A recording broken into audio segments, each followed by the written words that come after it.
看来你已经摊牌了。没错，3天后我要和他对簿公堂，我要让他在法庭上净身出户。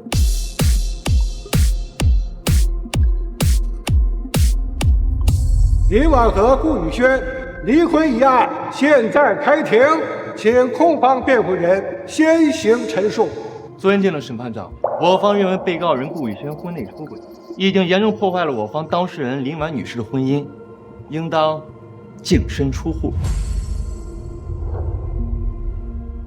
林婉，我从来没有做过对不起你的事。审判长，我和林婉结婚3年，我每天不是在公司加班，就是在家里陪着她。我对她倾尽了所有，我甚至把自己的肾都换给了她。但她不仅背叛了我们的婚姻，还企图通过离婚来分割我顾家的财产。什么情况？为了钱一点点，这人书记，真恶心。尊敬的审判长，各位亲朋好友，我有证据证明我的丈夫顾宇轩出轨了一个人偶。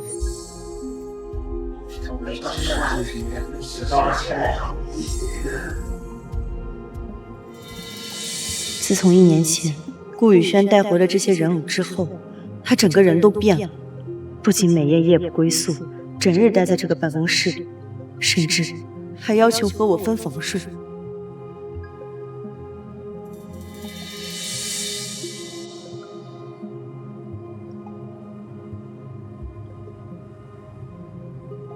老板，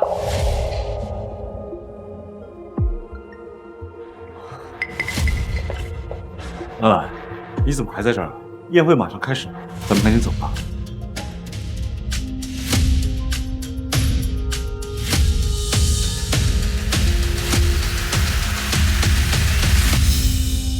好久不见呀！最近的项目进展还顺利吗？哎，欢迎欢迎欢迎！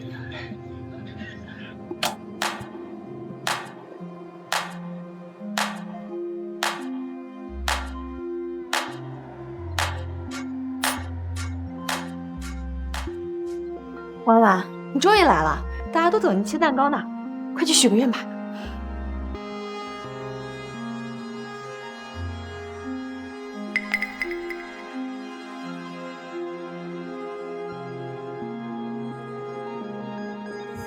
我的愿望是，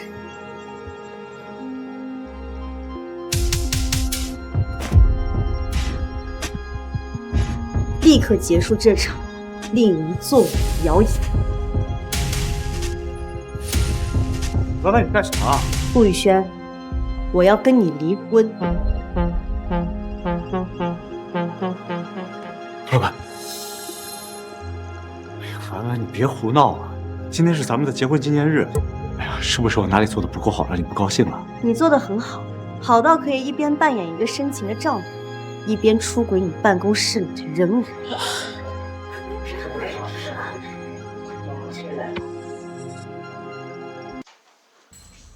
婉婉，你别开这种玩笑，这么多客人看着呢。玩笑？你觉得我像是在开玩笑吗？那就是一个普通的人偶模特，用来展示衣服的。你非要为了这种事情闹吗？展示衣服？顾宇轩，如果我们离婚了，你就不用再继续表演了。你想用那个人偶展示什么衣服都可以。林婉，你够了！顾总这么爱你，当初你生病，他毫不犹豫就把自己的肾换给了你，你今天居然用这种理由要和他离婚？苏妍，你别说了。顾总，我说错了吗？她就是一个乡下来的野丫头，真把自己当凤凰。要不是顾总，你一辈子都没有机会站在这儿。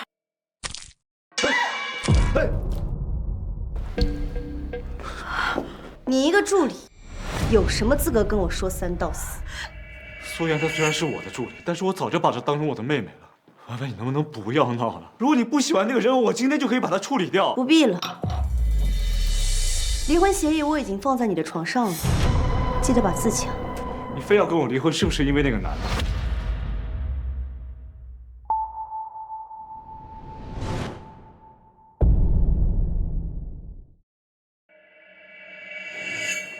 什么男的？我不知道你在说什么。别装了，我们都看到监控了。你昨晚在酒店门口和一个男人搂搂抱抱。这是昨晚在云顶酒店前拍到的，您的夫人林婉，她又去见那个男人了。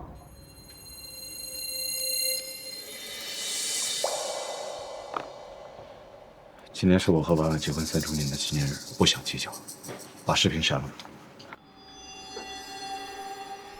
我就说他这个人不安分吧，整天勾三搭四。我还听说他婚前就很乱，顾总真是瞎了眼。你别乱说，婉婉不是这样的人。够了，都给我闭嘴！小婉，离婚可不是儿戏，有什么咱们不能回家好好说的吗？是啊，婉婉，宇轩要是有什么对不起你的地方，爸妈给你撑腰。婉婉，这顾宇轩这么的踏实顾家，又是设计师，这工作室里面有人偶，很正常啊。这里面是不是有什么误会？没有误会，这婚我离定了。这人真是不知好歹，忘恩负义的。婉婉，我们5年的感情，你真的要对我这么狠心吗？我是不会和你离婚的。顾宇轩，收起你那种虚伪的表演。既然你不想离婚，那我们法庭见。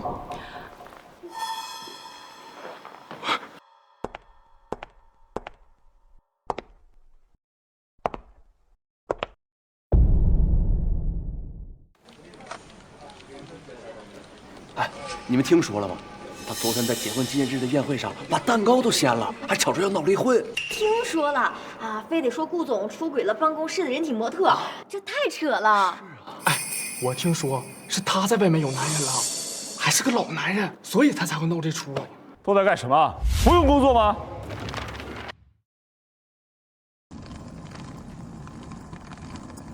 哎，婉婉，这是我在法国特意找人给你定制的项链，不管别人怎么说怎么做，我始终爱你。来，我给你戴上。顾总的心意我承受不起，今天我来只是来收拾东西的。这条项链，你还是留给你的人偶戴。林婉，你简直不识好歹！宇轩哥，明明是他出轨在先，你都这样低三下四了，他居然还这个态度！苏妍，你闭嘴。婉婉，你别听他胡说，我知道你心里有气，你想打我骂我都可以，我们重新开始好不好？不管你在外面做了多么出格的事，我都可以不计较，只要你可以回心转意。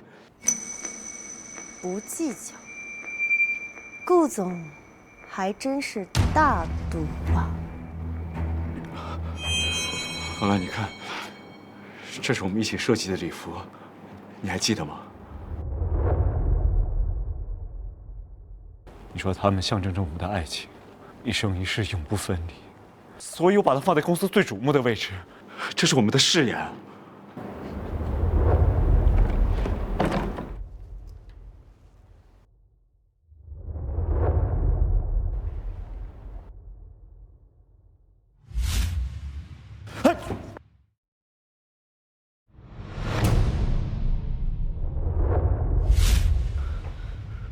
婉婉，你干什么？誓言作废。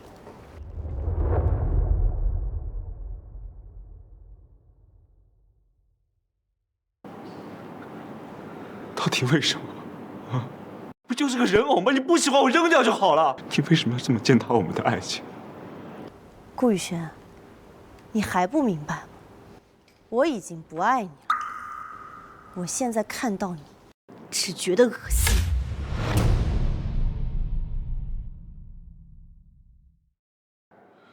林婉，你就是忘恩负义的贱人！宇轩哥，他已经无药可救了，不值得你爱了。好，我知道了。既然你这么绝情，那就当我过去5年的真心为了一条狗。我们法庭上见吧。我有证据证明我的丈夫顾宇轩出轨了一个人偶。林婉背叛了我们顾家，让我们顾家成为了笑话。今天必须要个说法。拿我们家宇轩出轨人偶这种荒唐的理由分割财产，一定赢不了。肃静，庭审现在开始。尊敬的审判长，我方认为被告人顾宇轩婚内出轨人偶是对婚姻神圣的践踏。我方当事人提出离婚，并要求顾宇轩先生净身出户。出轨人偶，这种理由也太炸裂了吧！我看他是想钱想疯了吧？这种理由都说得出口。审判长，他在撒谎，明明是他先出的轨，我手里拿着的就是他出轨的证据。请播放视频证据。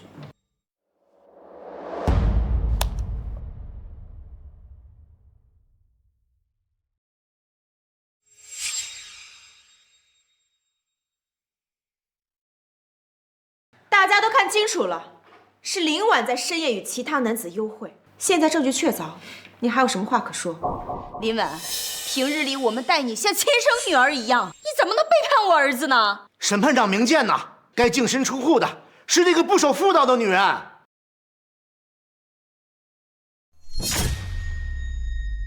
我就说吧，他就是在贼喊捉贼，明明自己红杏出墙，还说人家顾宇轩出轨人偶。呸！这种话谁信呢？就是，这林婉一看就是个骚货。听说他以前啊就是小三上的位。肃静，请大家注意法庭纪律。林婉，对这段视频你还有什么想解释的吗？没有。你当然没有，因为这就是你出轨的铁证。我方当事人不过是和朋友抱了一下，这也算是出轨证据。审判长，您认为呢？本庭认为，与他人拥抱属于正常的社交行为，不能单凭此视频认定女方存在过错。审判长，我同样也准备了视频证据，我手里的视频可比刚刚那个刺激多了。不是林婉，我们之间的事情何必闹到这个地步呢？有什么话不能私底下讲啊？只允许你放视频控告我出轨，现在不允许我放视频啊！你在害怕什么？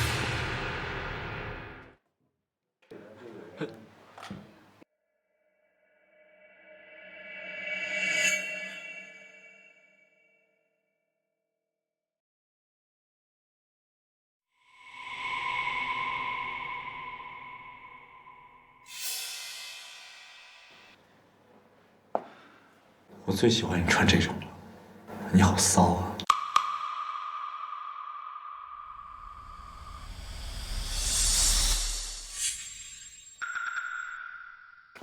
这什么癖好？这是他竟然在和人偶亲热！这癖好也太诡异、太变态了吧！哎呀，停！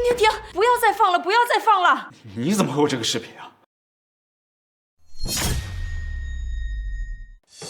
林婉，偷拍是违法的。你这是侵犯他人隐私，根本不算是证据。林婉，亏我们之前还拿你当亲生女儿一样对待，你就是这么报答我们的吗？你拿出这个视频来败坏我顾家的名声，这心肠也太恶毒了吧！我今天一定要让你付出代价。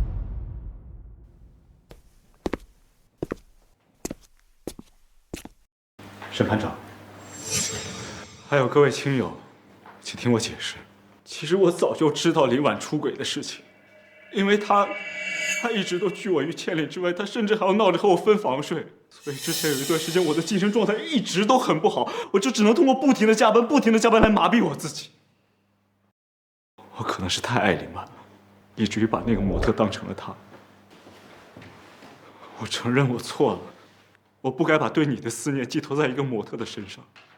顾宇轩，你真会颠倒黑白。现在说这些没有用了，视频里清清楚楚记录着你出轨的证据。审判长，请继续播放视频。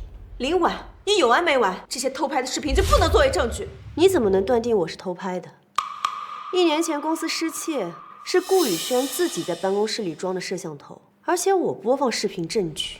你一个助理激动什么？还是说你想帮他隐瞒什么？当年你生病的时候，是宇轩哥把自己的肾换给了你。现在你不但背叛了他，还要这么羞辱他，我不会让你这么做的。什么？顾宇轩竟然把自己的肾给了林婉，这也太痴情了吧！这么痴情的男人，又怎么会出轨呢？是啊，就算有癖好，那也是个人隐私。我看就是林婉做的不对，对，就是他做的不对，就是他做的不对，对，结婚3年，宇轩哥把什么都给了你，而你根本没有尽到一个做妻子的义务，你就是一个吸着顾家血的寄生虫。审判长，我儿子可是我一手带出来的，他不会做违法乱纪的事儿，更何况他怎么能出轨呢？这分明就是一个养不熟的白眼狼，为了分夺我们家的财产，他血口喷人。法官大人，您一定不能轻判，最好是让他牢底坐穿。牢底坐穿，牢底坐穿，牢底坐穿，牢底坐穿！大家看呐，那个人偶在动。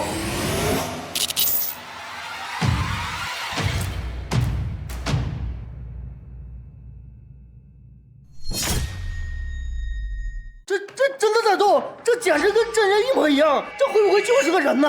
难道林婉说的都是真的？顾宇轩出轨了，就是和这个人偶？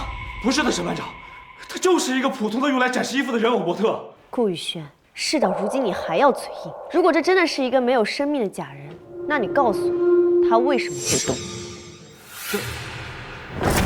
宇轩，这到底怎么回事？你快向所有人都解释清楚啊！这是误会啊！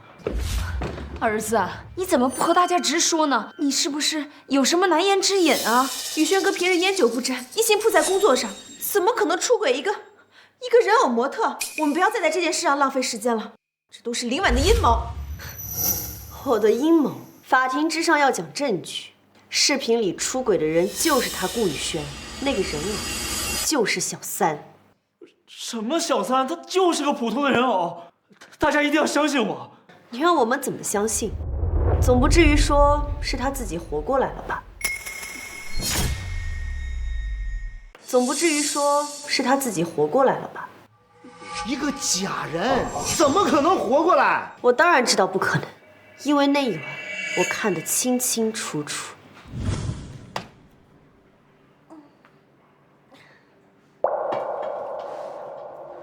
老公，回家了。我爱死你了。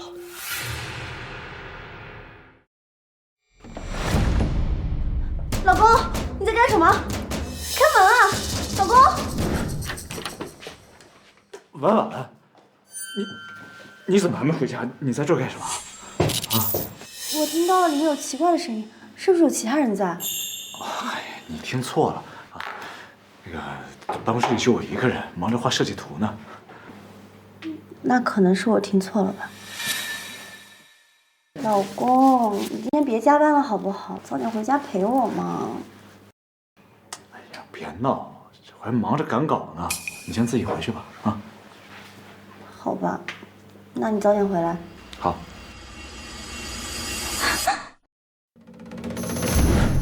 不对，你办公室肯定有其他人。不对，你办公室肯定有其他人。我都说了没有其他人，你。婉婉，你干什么？那你看哪里有人啊？我看你就是整天疑神疑鬼的，喜欢瞎想。不对，我记得你办公室里原来只有3个人偶，这怎么多出来了一个？最近设计的衣服需要用到新的人偶，这有什么问题吗？我感觉他好像动了，他刚好像不是这个姿势。别胡说，他一个人偶又不是活了，怎么会自己动呢？哎呀，行了啊，赶紧回去吧，我要着急赶工。这是什么？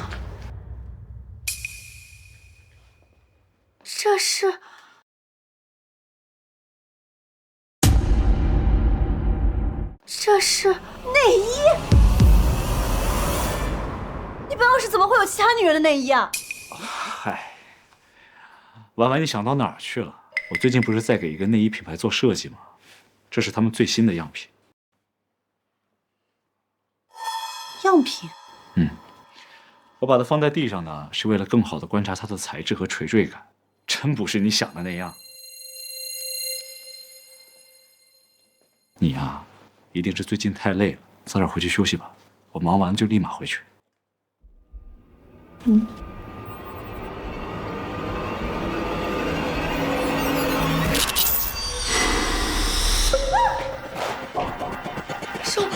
手，我的手动了！别胡说，那就是影子在货，是你看错了。不是，他真的动了。行了，你别闹了好不好？你自己看看，我的设计稿全都被你弄乱了。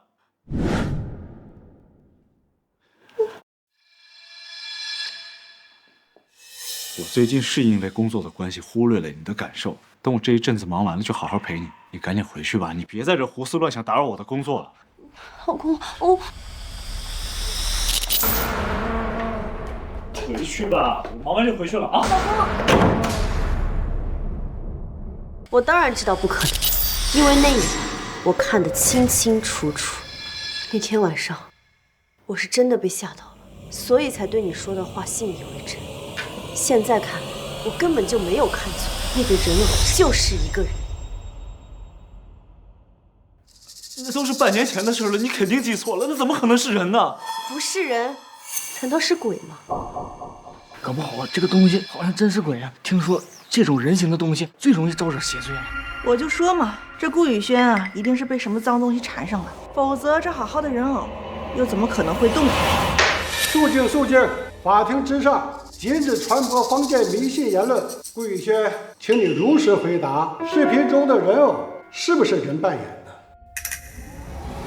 审判长，是不是人扮演的并不重要，因为整件事都是林婉无中生有。您不要再听信他的诬告，任由他践踏法律尊严啊！请被告注意法庭纪律，不要回避问题，如实回答审判长提问。我凭什么要回答？你跟这个贱人污蔑我宇轩哥，谁知道你们私底下有什么见不得人的交流？安静，请男方家属注意自己说话的方式，否则将按藐视法庭罪处理。顾宇轩，本庭再问你一遍，视频中的人偶是不是人扮演的？不是的，我没有出轨，审判长，请您一定要相信我，我有证据可以证明我的清白。证据？对，我已经让人把人偶送到了法庭，是真是假，看一眼就知道了。你说什么？你说什么？林婉，我不知道你为什么一直揪着这个人偶的问题不放。既然你不相信我，那就用证据来证明我的清白。审判长，人偶已经送到。我请求将人偶作为证据呈上来。同意请求。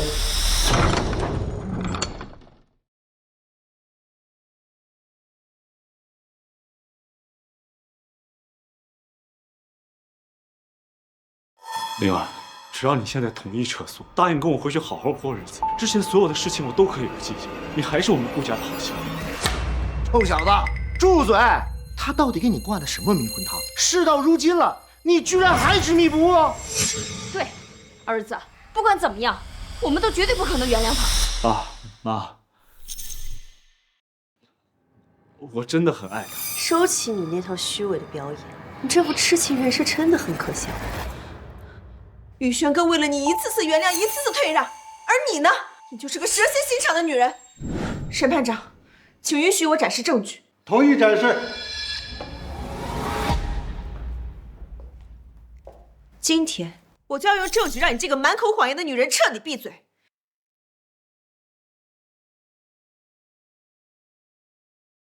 等等，怎么，怕我用证据戳穿你的谎言吗？你怎么证明这个人偶和他办公室里的同一个？万一你们早就提前动了手，调包了？假人是我亲自取回来的，并且全程没有离开过我的视线，这里都有记录，不存在被调包的可能。而且取证时全程录像，有没有调包拍得一清二楚。林婉，你还有什么疑问吗？既然女方没有提出其他疑问，请继续展示你的证据。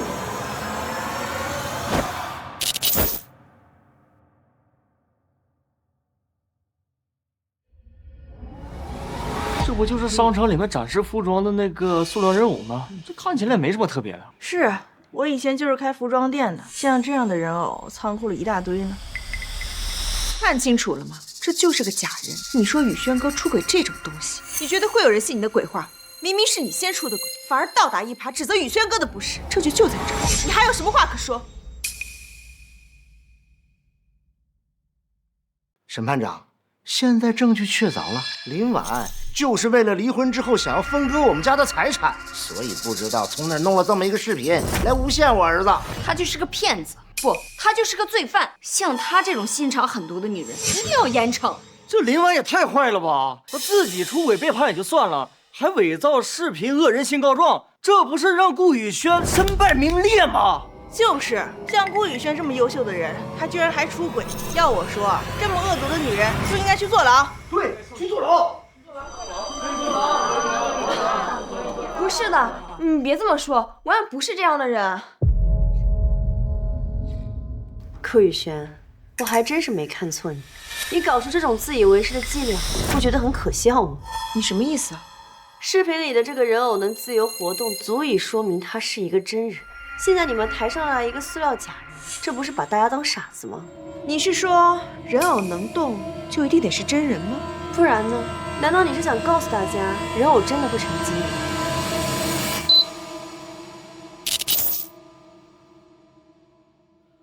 婉婉，你看，这人偶手在动。这跟人一样。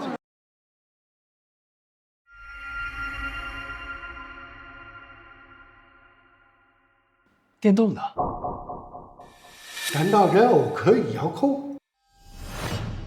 审判长说的没错，这个人偶之所以能像人一样活动，全凭我手上的控制器。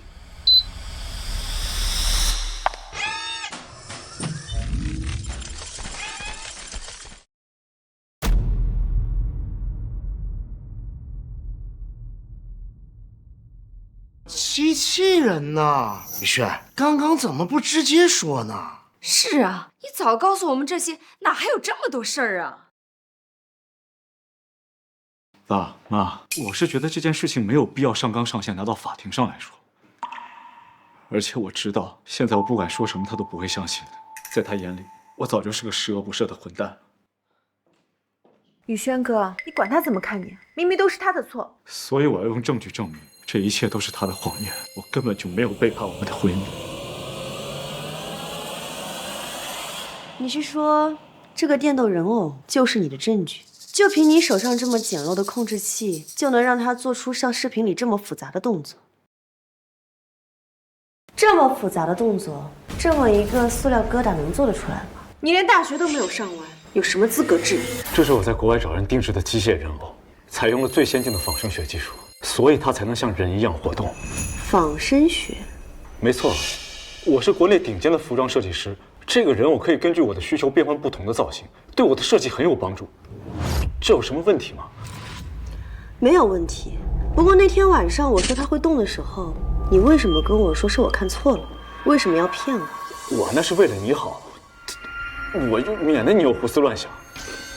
为了我好，你还真是贴心啊。行啊，既然你说它采用的是国外最先进的技术，那你就让它照着视频的动作再做一遍。让我这个大学没毕业的开开眼。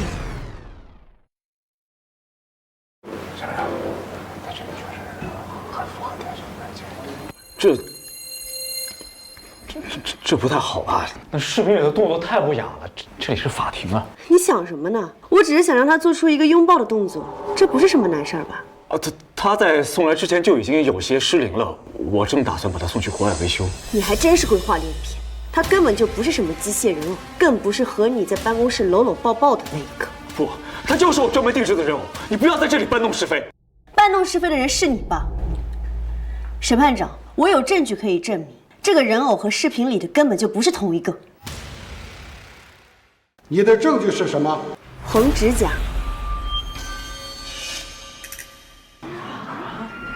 那天晚上，我清楚地看到。那个人偶手上涂的就是鲜红色的指甲油。林婉，你不要再编瞎话了。你随口说的故事也能当证据吗？尊敬审判长，请将视频播放到1分18秒的位置。诸位请看，视频里的人偶涂着的是红色指甲油，而现场的并没有。真的是红指甲。而且，据我所知。顾宇轩的身边就有这么一个喜欢涂红色指甲的人，是谁？他。不，视频里的人绝对不是我。男方家属，请展示你的双手。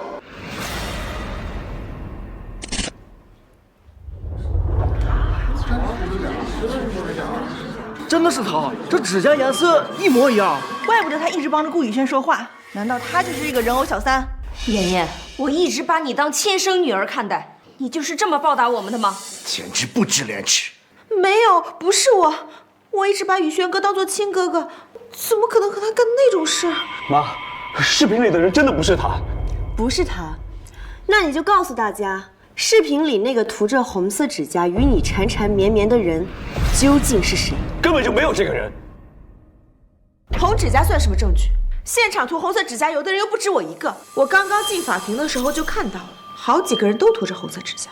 对，你的好闺蜜秦心指甲也是红色的，你怎么不怀疑她？你不要笑口喷人啊！不是我。林婉，你看清楚了吧？涂红指甲的人这么多，这根本算不了什么证据，而且根本就没有什么涂红色指甲油的人偶。你不要在这里无理取闹了。我知道了，现在科技这么发达 ，AI 视频层出不穷，我怀疑这段视频根本就是假的。大家请看，现在网上的 AI 技术甚至可以让一只熊像人一样坐着吃火锅，画面逼真到肉眼根本无法分辨。那么编造一段以假乱真，给人偶加上红指甲的视频，岂不是非常容易？你的脑洞可真是让我大开眼界。所以，我充分有理由怀疑林婉提供的这段视频根本就是后期用 AI 技术合成的，目的就是为了污蔑宇轩哥，企图在离婚中侵吞顾家的财产。你还真是能扯，可惜这里是法庭，不是菜市场。就算你要怀疑我，也请拿出证据。林婉，我们之间的婚姻是出了一些问题，但是你没有必要借此机会污蔑我的家人吧？什么出轨人偶、红色指甲油，你这些理由实在是太荒谬了。你觉得在场会有人相信吗？一开始我也不相信，毕竟这么离谱的剧情，就连最狗血的电视剧都演不出来。所以你的视频就是伪造的。你说错了，我没有伪造任何东西，因为现实往往比电视剧更离谱。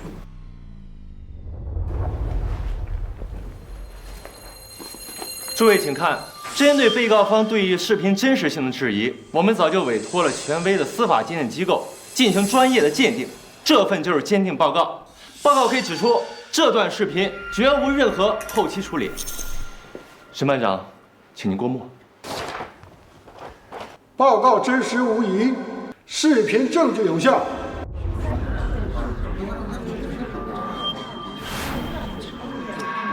这么说来，这个视频确实不是伪造的。那这顾宇轩出轨就是铁板钉钉的事儿了。儿子，你老实的告诉妈，视频里的人到底是不是苏妍？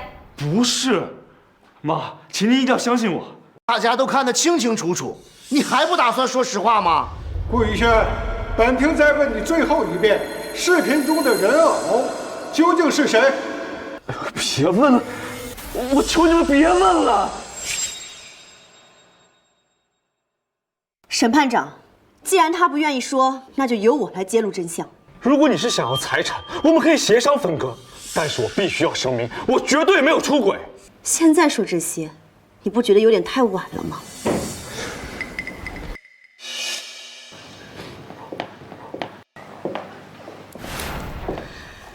最后一个视频刚刚送到，这里面清清楚楚地记录了那个人偶，哦不，那个小三的真容。这个视频我也还没有看过，跟各位一样，我也很好奇，那个破坏我婚姻的女人究竟是谁？林婉，你确定要播放这个视频吗？你真的不打算给彼此留一点退路？我们之间早就没有退路可言了。审判长，我方申请播放关键证据。同意。放了你会后悔的。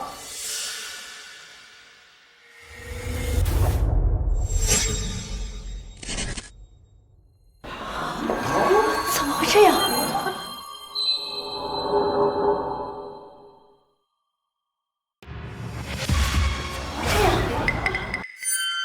林婉，这竟然是林婉，怎么会是她？所以这根本就不是一个出轨视频。不可能，绝对不可能！这个视频一定是伪造的。林婉，视频明明是你自己拿过来的，你不是还有专业机构的检测报告吗？怎么现在又改口说是伪造的？不，一定是你们调包的，一定是这样的。苏妍，我知道你就是那个人偶，你这个小三！你肃静。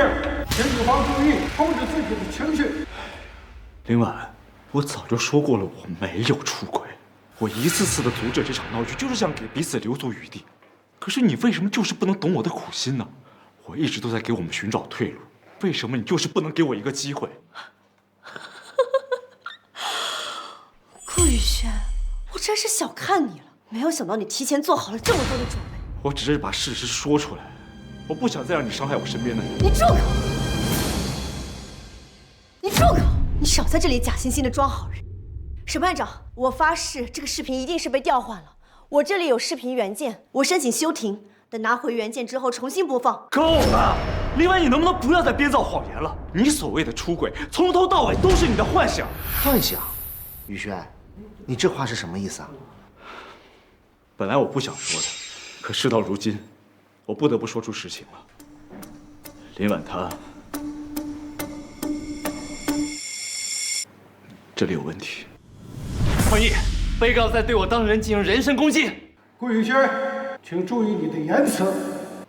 审判长，我请求传唤证人，他可以证明我不是在人身攻击，而是在陈述事实。同意请求。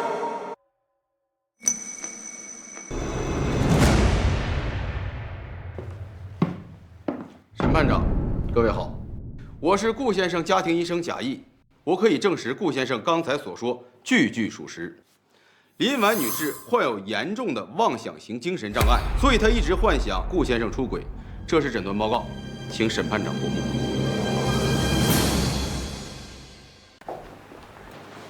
这不是真的。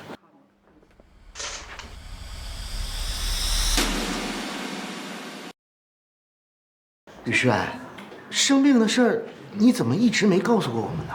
请允许我解释一下。曾在半年前，林婉女士曾怀有身孕，一场意外导致她流产。从那时起，她的精神状况就出现了问题。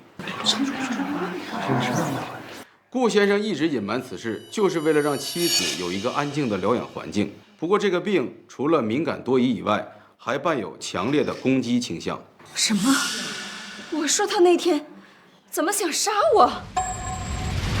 儿子，婉婉。你们在家吗？都是你害的。哎呦，这家里弄得乱七八糟的，也不知道收拾一下。都是你害的，都是你害的，都是你害的，都是你婉婉，都是你害的，都是你害的，都是你害的，都是你害的，都是你害的，都是你害的。婉婉，你怎么在这儿？都是你害的，都是你害的。雪，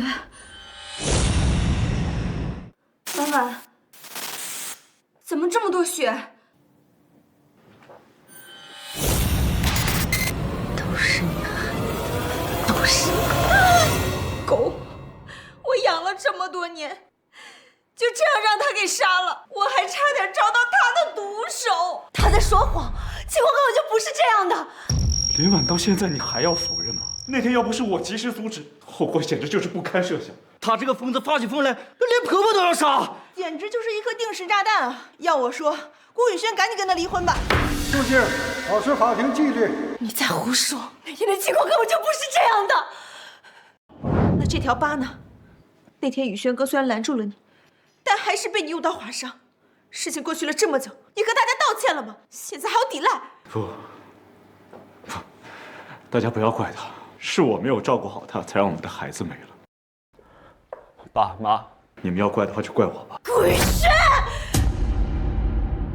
这一切都是我的错，在他最需要我的时候，我没能够给他足够的安全感，我不是一个好丈夫。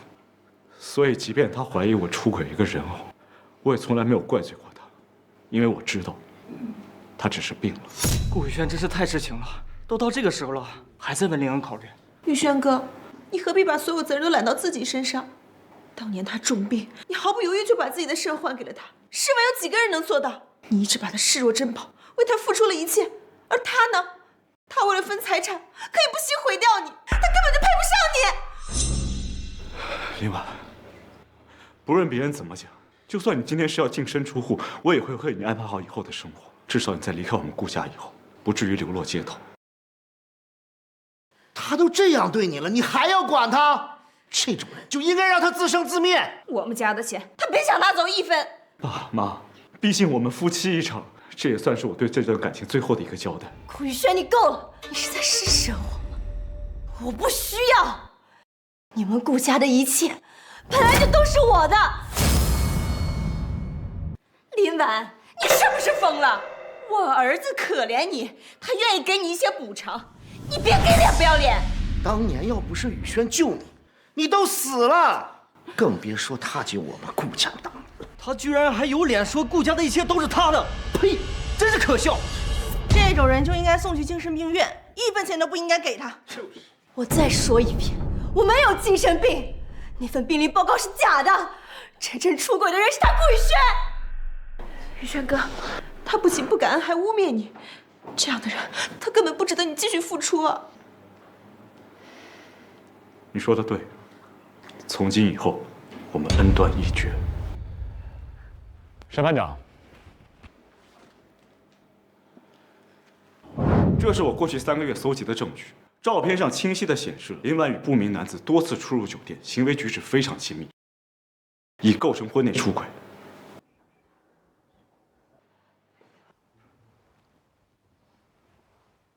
审判长，这些照片我可以解释的。全庭起立。我可以解释。本庭根据现有证据，认定林婉女士在婚姻关系中存在重大过错，应当承担相应的。我可以解释。林小姐，完了完了，林小姐怎么了？王婉的生命复发了，快叫救护车！基于原告突发紧急状况，本案宣判暂缓。顾总，法庭上的证词我按照您交代的说了，但是这林婉确实没有达到精神病的诊断标准，这作伪证我是要坐牢的。判刑，夏夜，需要我提醒你吗？你在外面欠了几百万赌债，要不是我出手，你还能完好无损地站在这里吗？是，顾总救过我，我肯定感激不尽。林婉想要通过离婚来分我的财产，我不过是在维护自己的正当权益，有什么问题吗？没问题，顾总做的没错。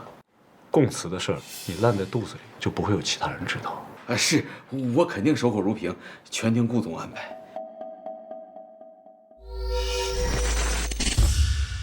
对了，顾总，您办公室这人偶，它到底是不是？难道你也觉得我出轨了一个人偶？没有，顾总，您忙，我还有事，您先忙。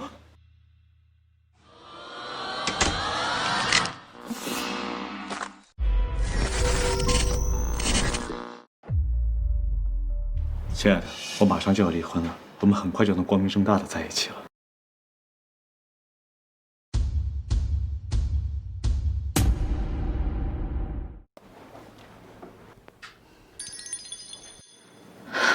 婉婉，你总算醒了。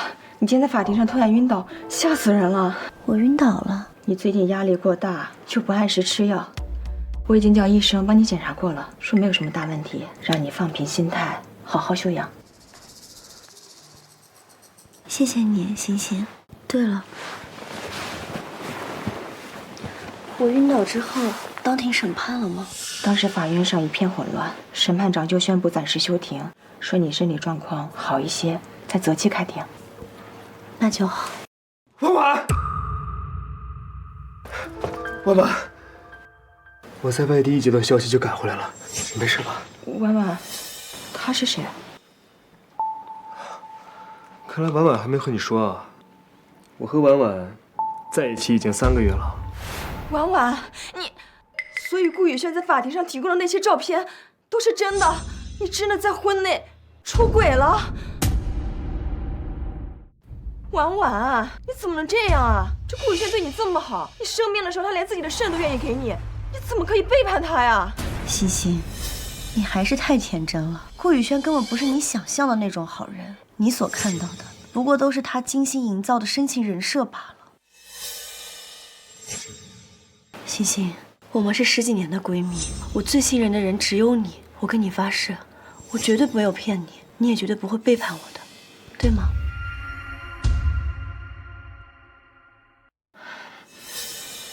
我当然是站在你这边的。那我和丁鹏的事情，你就当做不知情，千万不要声张出去。好，我答应你。顾宇轩现在手里有着我出轨的证据，形势对我们很不利。但是这场官司我必须要赢，顾家的财产我一定要拿到。可是那些照片已经被法庭采信了，一旦宣判，你就会净身出户的。别担心，我已经找到了新的证据，等把这些证据拿出来，必定能让顾宇轩和整个顾家万劫不复。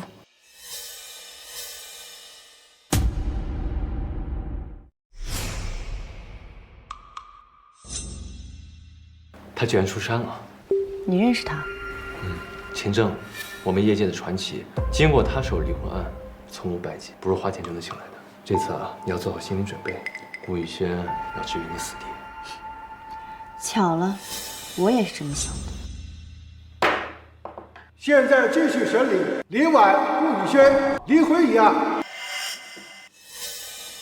审判长，在上一次庭审中，我方已经提交确凿证据，证明林婉女士在婚姻期间存在重大过错行为。根据婚姻法相关规定，婚内出轨一方应当判为过错方，并且需要净身出户。现恳请审判长当庭宣判。尊敬审判长，我方认为本次案件的核心已经超越了普通离婚的纠纷。本案案由明确，就是离婚纠纷，何来超越之说？因为根据我们掌握的最新证据显示，我们完全有理由相信这是一桩刑事案件。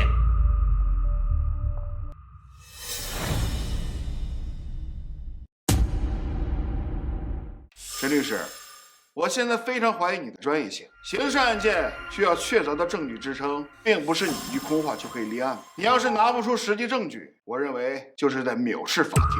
我当然有实证。经过我们调查，顾宇轩曾对我当事人林婉女士施施谋杀，只是谋杀失败了。林婉女士侥幸生还，却永远失去了腹中的孩子。你在胡说！宇轩哥心地善良，他私下里一直在做慈善，帮助他人，他怎么可能谋杀？林婉，孩子是没了，但你不能把所有的事情都赖在我的头上。你们说我谋杀，那请问我为了他掏心掏肺，我为什么要害他呢？好一个掏心掏肺！我就说你这么好的演技，不去做演员真是太可惜了。你别在这里阴阳怪气的。对方当事人，你说顾先生要谋杀你，请问证据是什么？还是说这是你的猜测？证据我当然有，只不过在我拿出证据之前，我先给各位讲一个故事。那是在1年前，我和顾宇轩的结婚纪念日。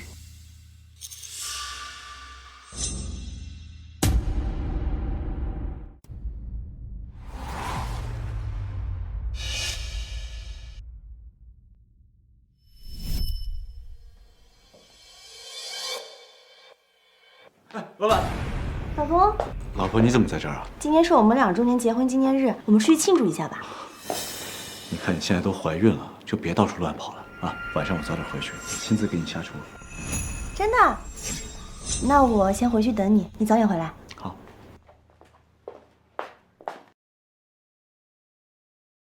路上慢点，老婆。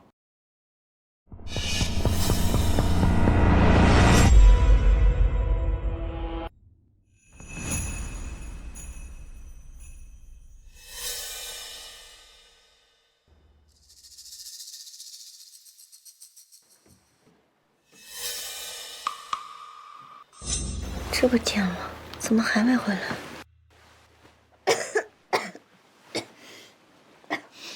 好大的烟味！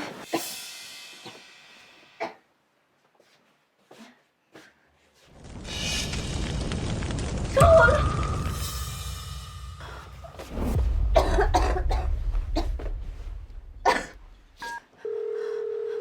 您好，您所拨打的电话已关机。求求你快接电话！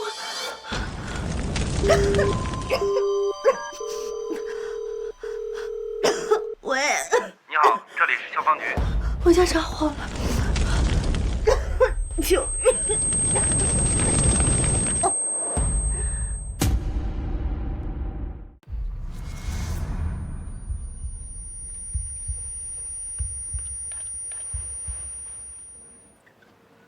林女士，你醒了。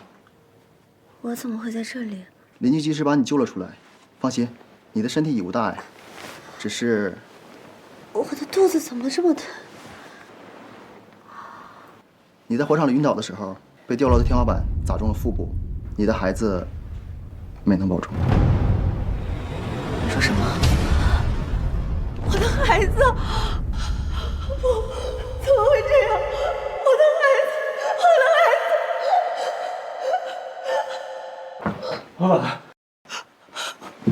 老板，你怎么样？对不起，我来晚了，你有没有受伤？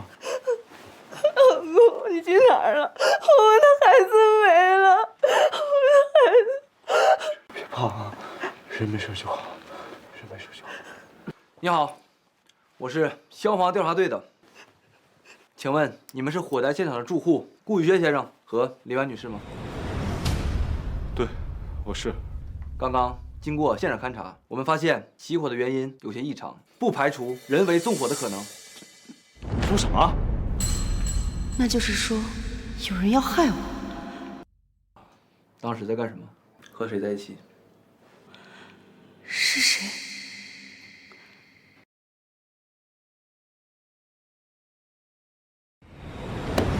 沈班长，那场火灾之后，相关的部门都出具了正式的报告，认定那就是一场意外的事故。你根本就不是意外，是有人蓄意纵火，想要我死。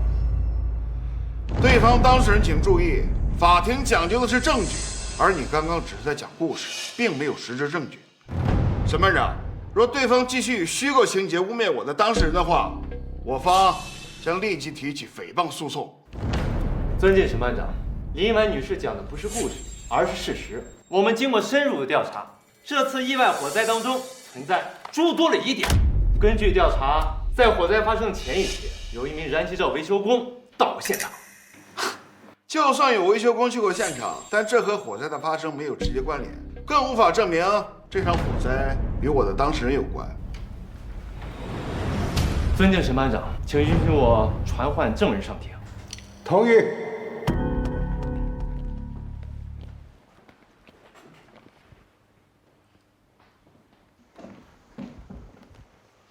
你就是燃气灶维修工张大为？对。去年5月19日，你在什么地方，又做了什么？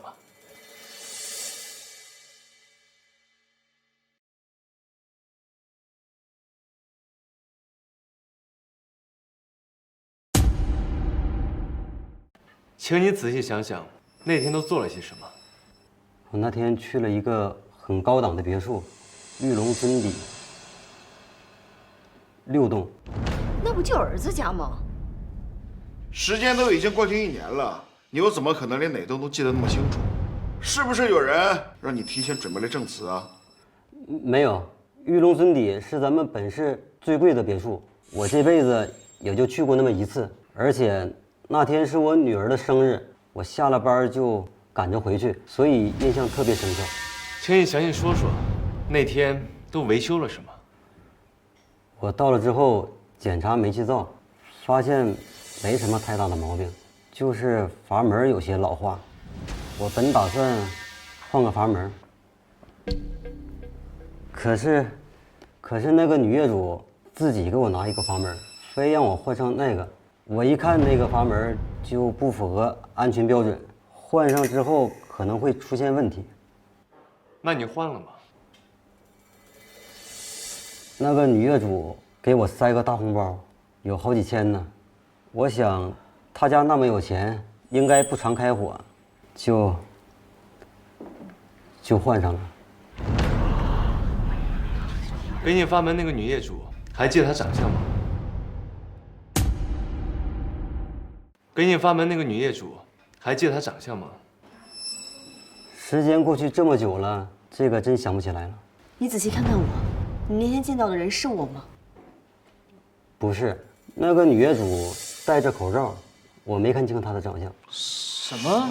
那天维修工看到的人不是林婉？就是说有人冒充了林婉的身份。审判长，能自由进入我家的，除了我和顾宇轩，就只有顾宇轩的助理苏妍。林婉，你别血口喷人，不是我。你刚刚说那个女业主戴着口罩，又怎么能证明她不是林婉女士呢？虽然戴着口罩，但是她又高又瘦，看着就像商场里边展示衣服的人偶模特，他们看起来个子小很多，身形也完全不同。刚刚对方证人的话只是片面之词，单凭这些主观描述就想定罪，未免也太儿戏了吧？我说的都是真的。对了，我还记得那个女业主涂着红色的指甲油。对呀，他们就是红指甲。你们看着我干什么？林婉，你以为你随便找一个人污蔑我就有用吗？他那天见到的人根本不是我。那天我在医院做手术，又怎么可能出现在你家？不是你。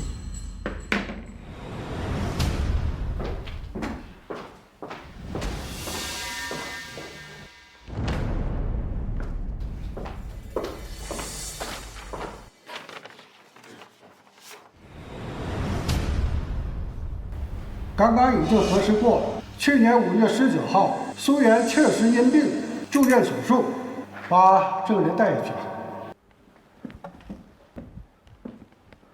如果苏媛在做手术，那么出现在家里的人又是谁？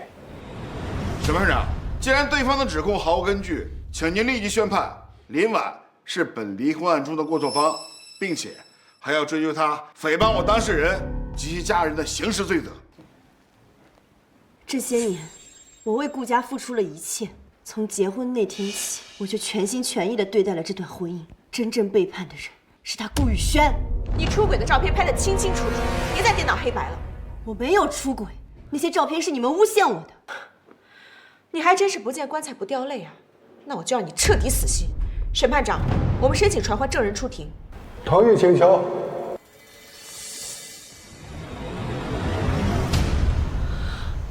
他怎么来了？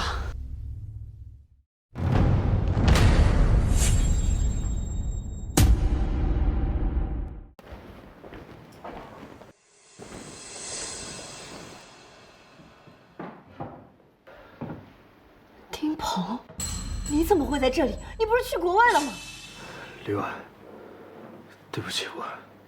证人丁鹏，请问您和林婉女士是什么关系？我们是情人关系。你闭嘴，别说了。你们建立情感关系是在什么时候？大概3个月以前。3个月。根据大厦律法规定，婚姻关系中一方与婚外异性发生情感或是性关系时，违背夫妻忠实义务者，将视为过错方，并且在离婚时不具有分割夫妻共同财产的权利。审判长，3个月前，我的当事人和林婉女士还是正常的婚姻关系。我认为这个案件已经十分清楚了，就是他林婉婚内出轨。审判长，您可以宣判了。我说了，我没有出轨。你以为他真心爱你啊？他不过是贪图你手里的钱罢了。可惜啊，林婉，你也不过是个依附顾家的吸血虫，没有顾家，你早死了。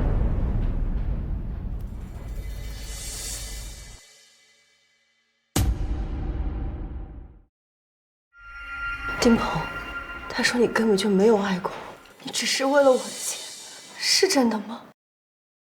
林婉，他们已经掌握了我们在一起的所有证据，这个官司你根本就打不赢的，你认了吧！我还要在这个城市生活，我想身败名裂，我也只能这样。你一直都在骗我，你个王八蛋！书记，本庭再次提醒女方要注意法庭纪律，要控制好自己的情绪。林婉，这几天我过得很痛苦，我一直都不愿意相信你居然会背叛我，我多么希望这是一场梦，但是现在梦醒了，我对你只剩失望。我倒是想问问你，除了丁鹏，你还有我出轨其他人的证据吗？一个就够你净身出户的了，还想要几个？那就是没有了。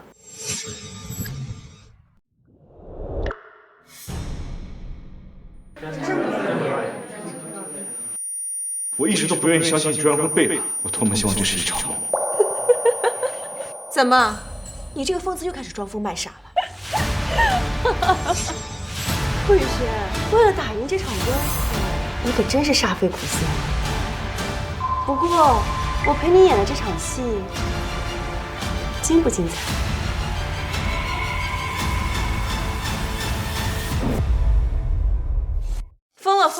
真是疯了，都开始说胡话了。婉婉，你在说什么？什么演戏啊？丁鹏，35岁，西源贸易总经理，家住锦绣府7栋302，父母健在，有个妹妹在读大学，爱好是健身、钓鱼。别在这里发疯说这些没用的。我说的对吗？对，你说的没错。审判长，请问在法庭上做伪证有什么后果？这人在法庭上做伪证是要负刑事责任的，情节严重的，判3年以上7年以下有期徒刑。听到没有？要坐牢的丁鹏。哦，不对，应该叫你周鹏。你胡说八道什么？我姓丁，我叫丁鹏。怎么，还要继续演吗？实话告诉你吧，从你出现的那一刻起，我就知道是有人故意让你接近我，引诱我出轨，所以我将计就计，等的就是你背后这条大鱼。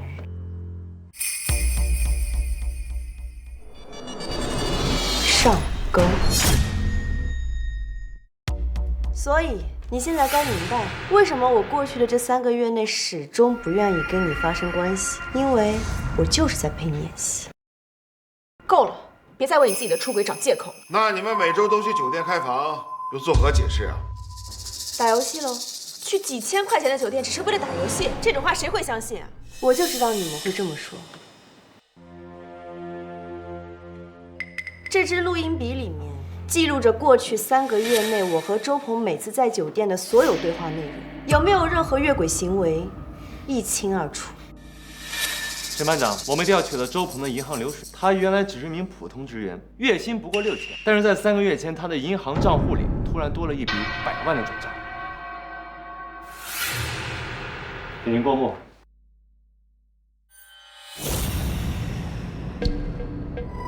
更重要的是，这笔转账日期是与我方当事人认识的同一天。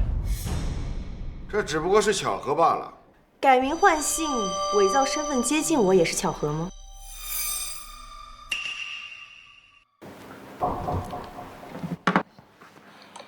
您放心，我已经按照您的吩咐和林婉交换了联系，他对我没有戒心，相信很快就会爱上我。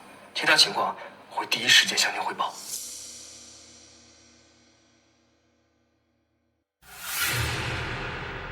是谁指使你接近林婉女士的？我不知道。是不知道还是不愿意说？我是真的不知道。那天晚上我在公寓电梯里遇到了一个戴着口罩和帽子的人，他当时就问我有一个赚钱的机会，问我感不感兴趣。他是男是女？他当时我的严严实实，我是真的没认出来。我刚开始我不想搭理他，可后来我的手机真的收到了一笔他的转账通知，我才知道他没有骗我。他让你做什么？干什么？你不都知道了吗？让我勾引林婉，让他出轨。为什么偏偏选择你？可能我长得还不错。证人在法庭上你要严肃回答问题。审判长，我是认真的。我以前拍过戏，他让我演一个成功的人士，那肯定需要点表演的成分嘛。我想这对我来说其实不算什么难事儿，还能白拿那么多钱，我就帮他干这事儿了。那个人是谁？是不是他？他当时穿着厚外套，戴着口罩和帽子，我是真的不知道。你们，他还有没有别的特征？有。他递交资料的时候，我注意到他的手指涂着红色的指甲油。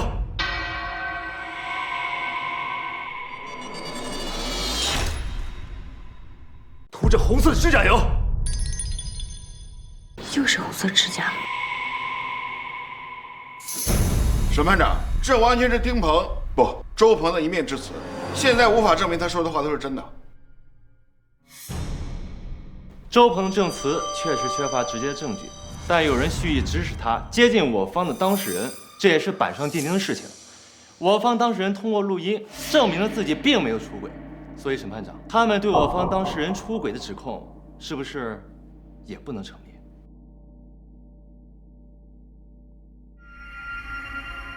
本庭认为，林婉出轨的指控证据不足，并不存在婚内出轨的行为。我本来就没有出轨，这都是顾宇轩给我设下的圈套。我反对。对方当事人，就算你们已经查到周鹏的转账记录，是否也查到汇款人的身份呢？钱是海外匿名账户转的，无法追踪具体身份。也就是说，就算有人在背后指使周鹏，也无法证明这些事情和我的当事人顾先生有关。请立即停止对我当事人的污蔑。别激动，是不是污蔑马上就见分晓。我的关键证人已经到了，他足以证明你顾宇轩涉嫌谋杀。审判长，我申请传唤证人出庭。同意请求。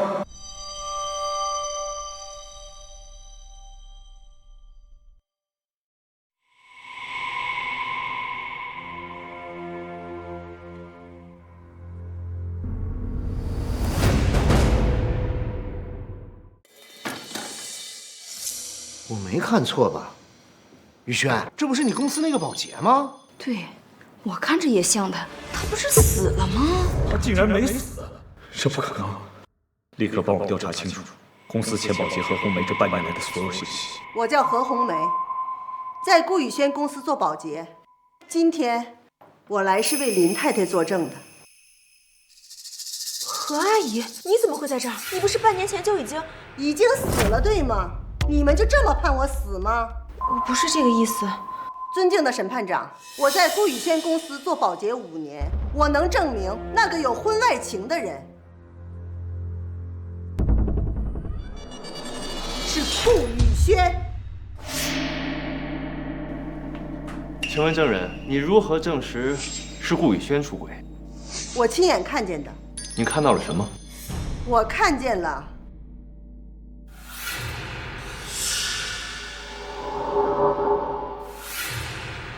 一个人偶，我看见了一个人偶。他在说谎，一定是林婉教他这么说的。你倒是比证人自己还清楚。我发誓，我没有说假话。那天在顾宇轩的办公室，我亲眼看见了一个人偶在动，像个真人一样。对方证人，我看你今年也有60了吧？有没有可能是你眼花？你所看到的那个在动的人偶，其实是一个机器人？不，我很确定，那个人偶就是一个人，一个女人。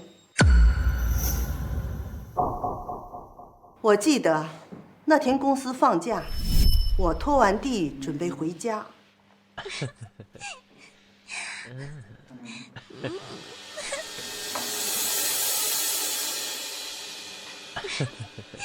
顾总，顾总，你在公司吗？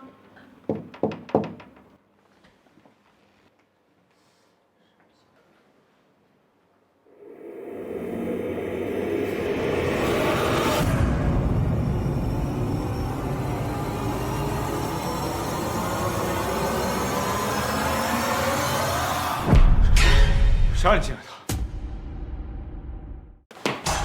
谁让你进来的？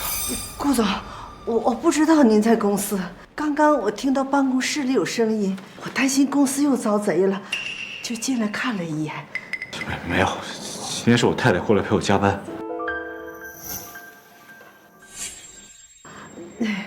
顾总和太太的关系真好。那你们忙，我就先出去了。哎，何爷，刚刚您看到的事情有点难为情，就别出去乱说了。你看，毕竟这里是公司嘛，传出去不好。顾总，您放心，我什么都没看到，不会乱说的。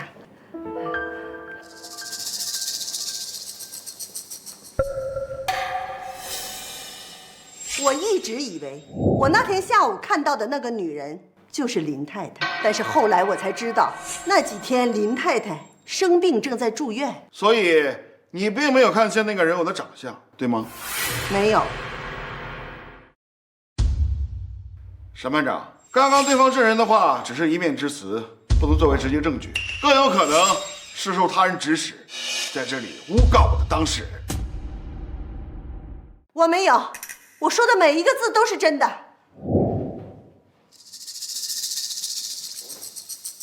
这是我的当事人刚刚调查到的信息，何红梅的个人账户在过去的1年里，每个月都会收到来自同一个人的巨额转账，共计190万。而那个转账人就是林婉。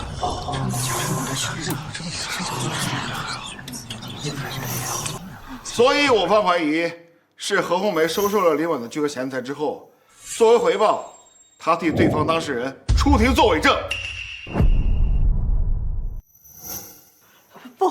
不是这样的，你和林婉狼狈为奸，亏我之前在公司还那么尊敬你，没想到你为了钱，竟然和林婉串通一气，陷害宇轩哥。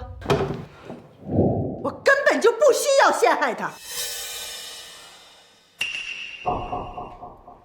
证人，你这是做什么？审判长，各位都看到了吧？我1年前出了车祸，要不是林太太帮我可能早就没了。那些钱是林太太可怜我，给我续命的救命钱。林太太是我的救命恩人，我出庭为她作证，有什么错？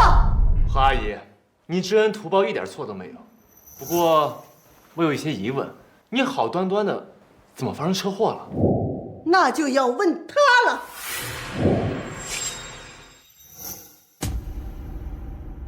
那就要问他了。我警告你，不要乱说。你出车祸关我们家宇轩什么事儿？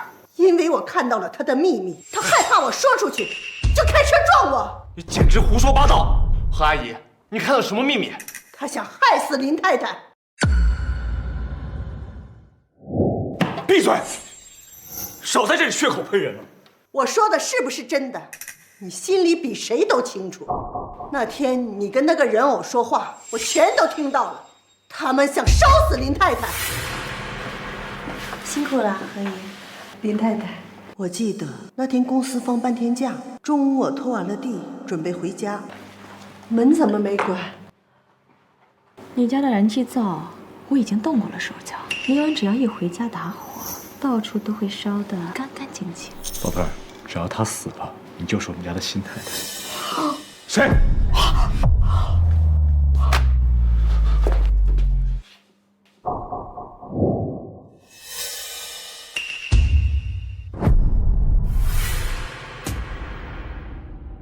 等第2天，我就看到了新闻，林太太家里真的发生了火灾，林太太肚子里的孩子也没保住。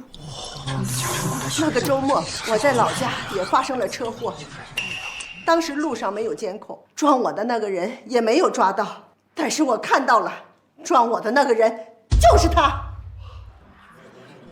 真的假的？你也说了没有监控，那你想怎么说都可以啊。我说的都是真话。对了，当时我还在林太太办公桌上留下了一张字条，我让她注意顾宇轩办公室里的那个人偶。何阿姨，就是因为你在我桌上留的那张字条，我才能确定是顾宇轩想害我。你们别演了，我承认林婉给你钱治病，但你也不该拿着钱帮他做伪证啊！顾宇轩想害死林太太和我，他根本就不是好人。这些事情也只是从你们的嘴里说说而已，想通过这些指控来证明我的当事人的谋杀罪名，根本就是无凭无据。我是没有他想谋害我的证据，但是我有他出轨的证据。什么证据？上次的视频被你们调包了，这一次不会弄错了。把视频呈上来。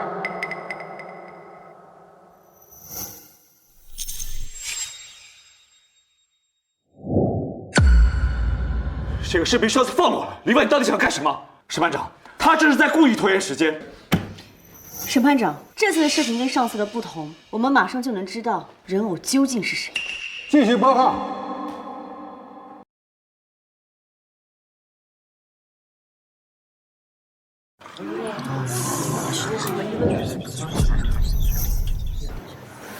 欣欣，视频不是一直都是你在保管吗？这是怎么回事？是啊，U 盘我一直贴身保管了，我也不知道怎么会这样。婉婉，视频播放不出来了，现在怎么办啊？林婉，看样子视频是放不出来了。既然你没有我出轨的证据，那也该结束这场闹剧了。我们按流程办理离婚吧。如果按正常离婚程序分割夫妻双方的资产，你最多只能分到100-200万的婚前财产。幸好我提前多准备了一个，那个放不了了，就放这个吧。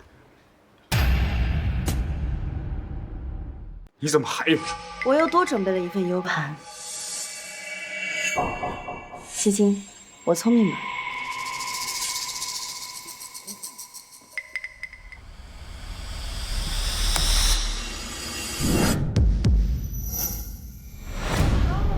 这是林婉最好的闺蜜秦心，原来她才是那个人偶。出轨闺蜜的老公，刚刚还假惺惺的那么关心林婉，还真是能演呢。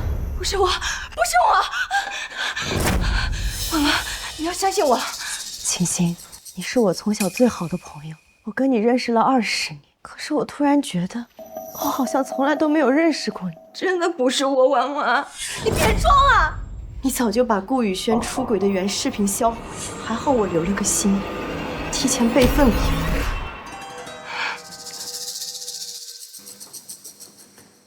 你从什么时候开始怀疑我的？我的红指甲？上一次开庭的时候送过来的 U 盘只经过了你手，所以有可能调包视频的人只可能是你。我特意让你保管视频，就是想确定到底是不是你。没想到。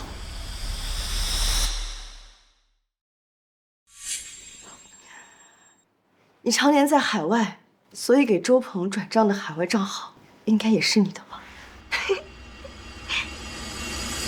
没错，顾宇轩出轨的人偶是我，想要杀你的人也是我。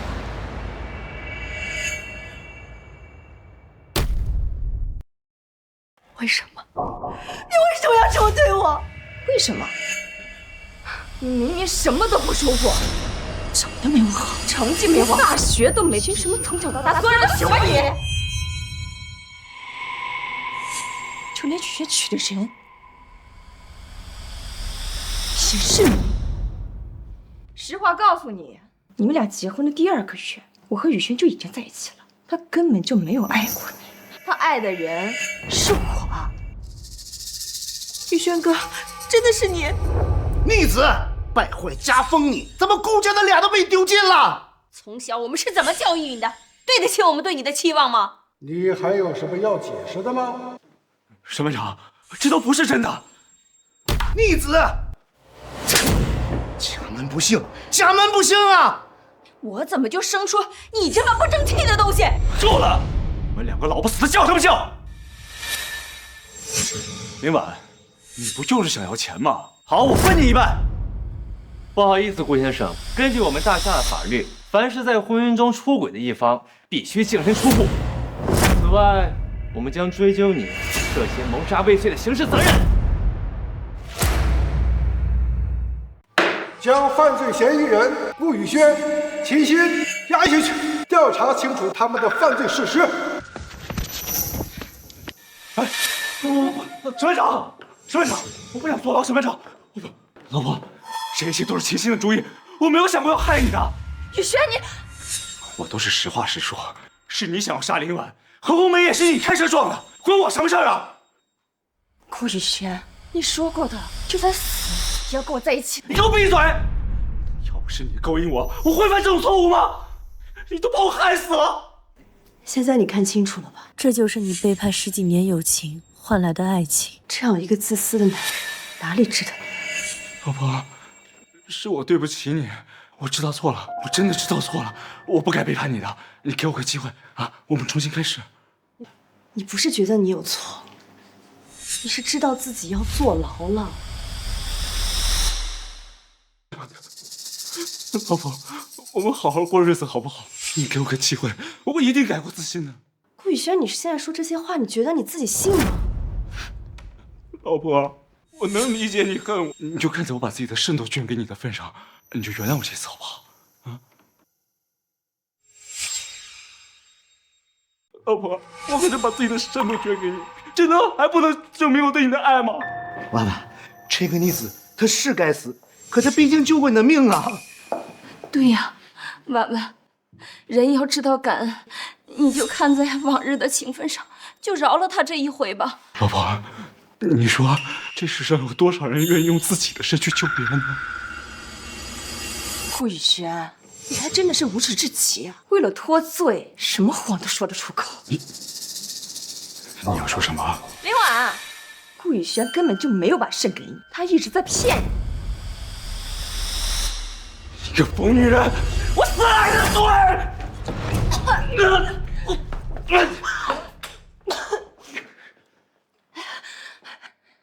这些都他亲口告诉我的，他自己的肾都不好，他怎么可能再给你一个？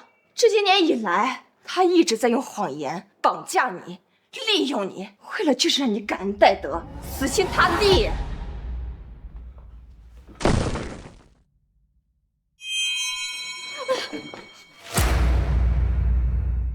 老婆，当时我是真的想把肾给你的，但是提前不合格，我也没有办法呀。可你还是拿这件事骗了我，我为了你放弃了事业跟理想，一直围着你转，结果这一切都是你的骗局。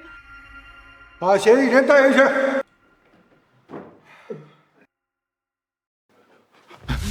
秦律师，我给了你这么多的诉讼费，你帮我想想办法呀。对方人证物证俱在，我还能说什么？接了你的案子，算我倒霉。造孽！婉婉，不管怎么说，你这么多年享受的荣华富贵，是我们顾家给的呀。是啊，婉婉，你也不能说我们对你不好啊。你们待我好不好，自己心里没数吗？你们甚至连我的狗都没有放过。老公，你在家吗？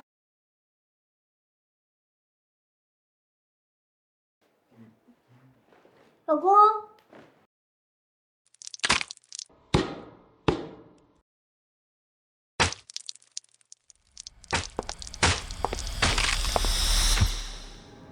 妈，你在这里干什么？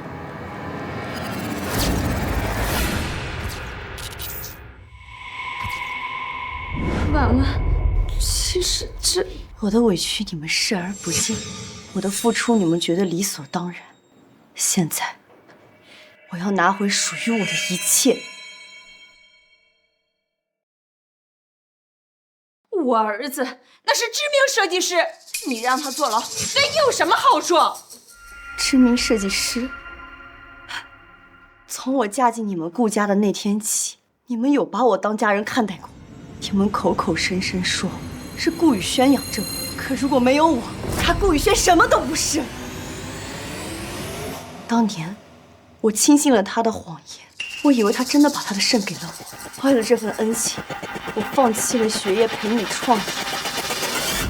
可是他根本就没有设计天赋，是我把自己的设计稿给了他，他才能在国际上斩获金奖。这些年你冒用我的设计，成为了国际知名设计师，获得了名，获得了利。可是我没有想到，一切都是你在利用我。你们处处嫌弃我出身低微，认为我配不上你们的儿子。现在回想起来，真是天大的讽刺。各位，顾宇轩挪用公司资产、抄袭剽窃的丑闻在网上曝光了。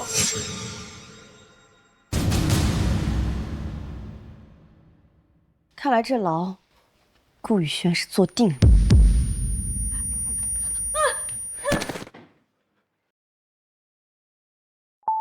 老头子，老头子，快，救护车，叫救护车！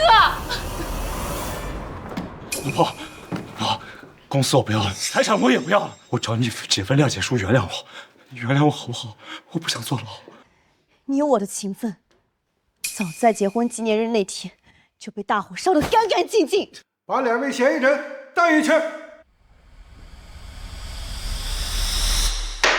现在开始宣判，全体起立，全体起立。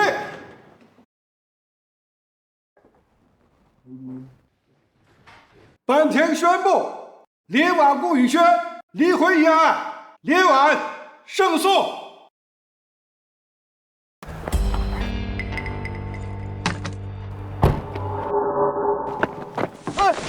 贾毅，你涉嫌参与赌博，并在法庭上作伪证，请跟我们走一趟吧。我是冤枉的，我是被人指使的，放开我！ 7年前那场官司结束后，我创立了自己的服装品牌，凭借对设计的执着，终于在国际舞台上赢得了认可，成为了知名设计师。林总，国际设计大赛的评委会议还有2小时召开，主办方刚打来电话提醒。准备车吧，我们现在出发。林总，前2天有个叫顾宇轩的男人来找您，自称是您的丈夫，我直接把他轰出去了。你处理得很好。